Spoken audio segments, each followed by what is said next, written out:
Hey guys, Dr. Hill here with PaleoLifestyleDoctor.com, and we're back today with Christine Geetson, and Christine is going to talk to us a little bit about today some of the differences in food options and what type of questions you should actually be asking and what you should be looking for on the label and what some of those ingredients are actually telling you or maybe not telling you sometimes, right? Right. So start us off on this conversation, Christine. Okay, so with the ingredient panel, it can be kind of confusing. Okay. You know, you look at if you've never looked at your pet food label before. So those of you who are at home and you're just hearing this for the first time and you're running to your pantry to look at your bag, or you're wondering, oh my gosh, I threw my bag away and put it in another container, you can actually go online and look up the ingredients online if that's the case.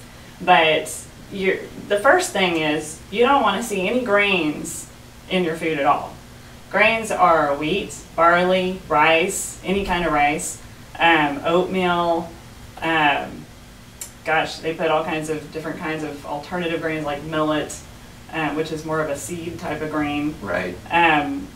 There's a lot of different things, but the main ones in mainstream are going to be wheat, corn, soy, barley, and rice. Those are going to be the main ingredients you're going to see in a wheat-based food. Right. They're going to be up at the very top. There might be one meat listed before them, but then there's going to be a bunch of grains. So that means by and large, that's a large percentage of the food. Exactly. Is that correct? Okay. And I just want to remind our audience, just like when we talk about in human nutrition, the effects of some of these grains and looking at what they're doing, we talk about them creating an inflammatory response in the gastrointestinal tract, and we use the term leaky gut sometimes. So basically looking at a breakdown of the barrier in the gut and causing an overreaction of our immune system, and this is where the allergies and the food-related responses start to come in. So just like what we talk about is happening in human nutrition, the same things are happening to our animals also. Exactly. And I think it's also important to point out too, since we're talking in the realm of paleo and we're looking at trying to eat foods for both humans and our animals that are as close to what their natural diet should be. Right. We have to remember a lot of times with these grains too that these foods are genetically modified, even at the most core level, and looking at their DNA. These foods have been altered in many ways. So I mean, they're really going to cause a reaction. Exactly. So tell us more about the foods and the labels. Okay, so there's other ingredients that are used in mainstream pet foods that can also be inflammatory. Anything that says artificial, flavorings or flavorings of any kind, that's telling you right there, if this was just the way it was, they wouldn't eat it because it wouldn't taste good to them. Right. So it's a palatant. Palатants are used in a lot of pet foods to get them to go crazy over it. So you want to try to steer clear of the palatants because there are hidden ingredients in there that can cause problems, and they're not required to put them on the label. Well, and I would imagine that's even more important in an animal, given that they don't logically think about their food like we do. They have to use their senses, and they depend on their senses. So basically, if I can summarize this, what you're saying is that the food manufacturers are putting things in there to fool our dog's senses to get them to eat things that they wouldn't otherwise be eating. That's right. Oh, what a shame. It is. Right? It's horrible. It is. It really is bad. And sometimes it goes to the point to where they are so tricked into eating that particular food, some animals have trouble switching over to an ancestral diet, and it takes a little extra time. Right. So just like if you're feeding your kids, cereal every morning with sugar in it, it's going to be hard to switch them over to something that doesn't have all that sugary taste in it. Right. So it's almost an addictive type response, if you will, and they don't really want to give up what they've become addicted to in many ways, right? Right, exactly. God, what a shame this is, but I'm glad there's options. So, yes. so tell us about these options that are out there. What can we trust in giving to our animals? Okay, so you want to look for companies that are transparent about their sourcing of the product. You want to make sure that the ingredient label is species appropriate. So there should be at least 3 meats, named source meats. So it shouldn't just say meat. Right. It should say chicken, turkey, beef, Right. It'll say chicken liver, it'll say turkey liver, beef liver, or chicken fat. So, things, when they're named from the actual animal source, then you know exactly what is in the food. Okay. And you can go a few steps further. If the company that is marketing the food does not say that it is human grade, then it's not going to be a good food.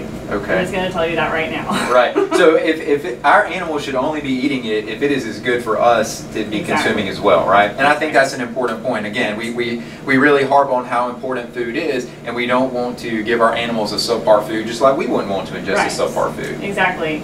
So, I mean, most animals, when they are hunting in the wild, they hunt down and they're eating fresh kill. Right. And they're eating the best parts out of that prey that they have caught. So they're not going to go for all of the leftovers that the food industry throws into the pet food. Right. That most people buy. Right. So they have to be tricked into eating that, like I said earlier. So, you know, so that's very important. The other thing to look for is, you know, you want to make sure that it's, you know, high protein and as low carb as possible. So there's like a few different forms of foods. Okay. So we all know there's dry foods, which is a kibble. Right. And that one, you can get really good grain-free kibble foods that are lower carb, but they can't take all the carbs out of it because they have to have a starch in it to hold it together. Okay. Okay? So a lot of times the natural foods will have either tapioca starch or potato flour or starch. A lot of companies are starting to go to a pea or lentil because it has a lower glycemic impact on the animal. So, so there's a lot of things that the companies are doing to make it even better. Gotcha. Well, and it's probably important to recognize here too that for the most part, when we talk about dogs and cats, they're carnivores, but they're not 100% carnivores, right? So they probably do get a little carbs, or we know they do get a little carb in their diet, so it's probably not really affecting much of anything there. Right, exactly. So if you want to take it a step further, canned food is another option. Okay. You can get a lot of really good canned foods, like this is Go by Petcurian, which is a Canadian-based company. Okay. They make Now, which is a fresh meat-based dry food, and they make the Go, which is meat meal and fresh meat mixed together.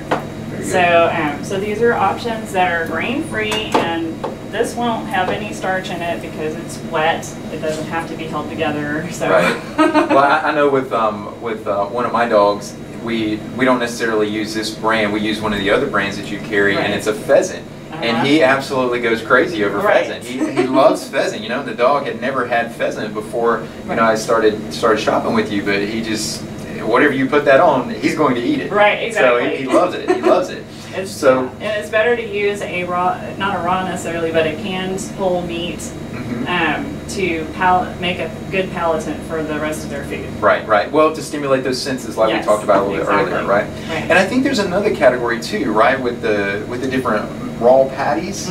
Yes. Can you tell us about that? Okay, yeah. Raw food is like, if you want to really feed your animal species appropriate, that is like the best right there. Okay. It's like, they're totally in their ancestral realm right there. Yeah, tell us more about this, because when you say that's the best, my first thought is, all right, I want to know more. That's what I want for my animals. So definitely tell us more about this. Okay, so I'm going to reach up here and I'm going to grab this bag here. This is Primal freeze-dried. They've been doing a lot of freeze-dried raw foods in the animal foods lately. Okay. It's gotten very popular because it's convenient.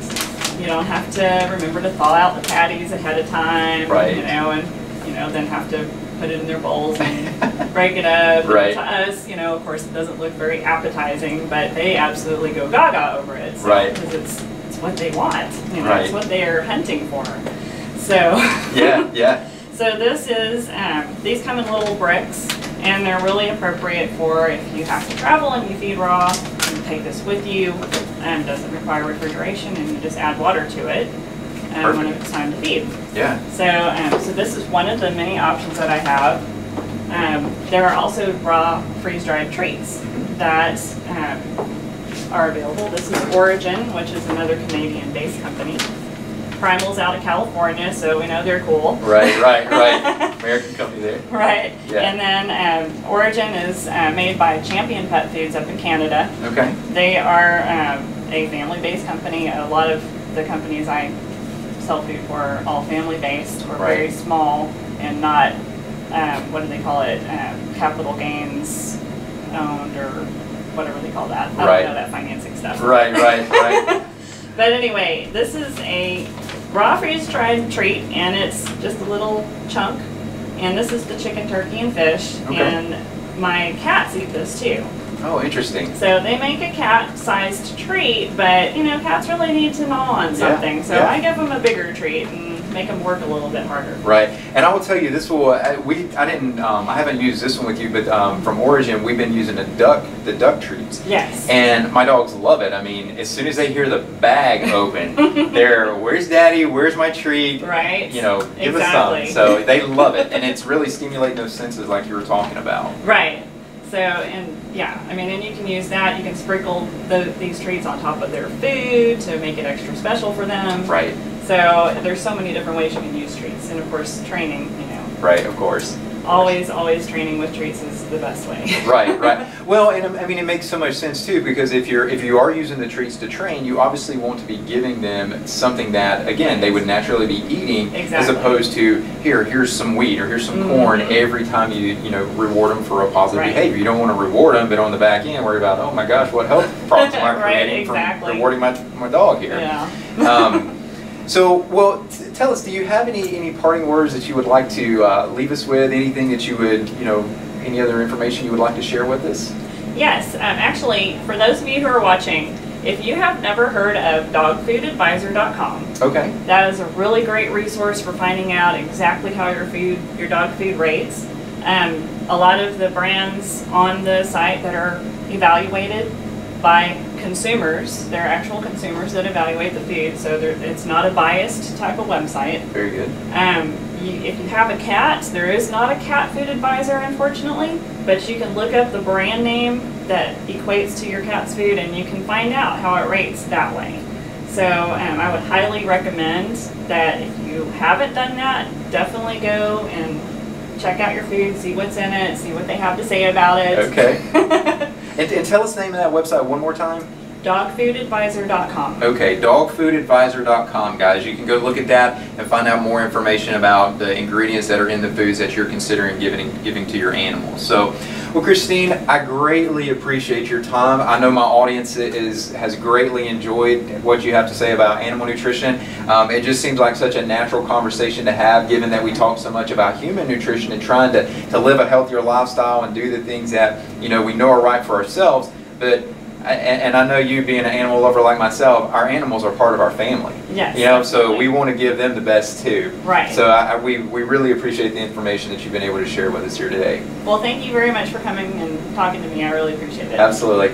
Guys, appreciate you listening. Dr. Arland Hill with PaleoLifestyleDoctor.com.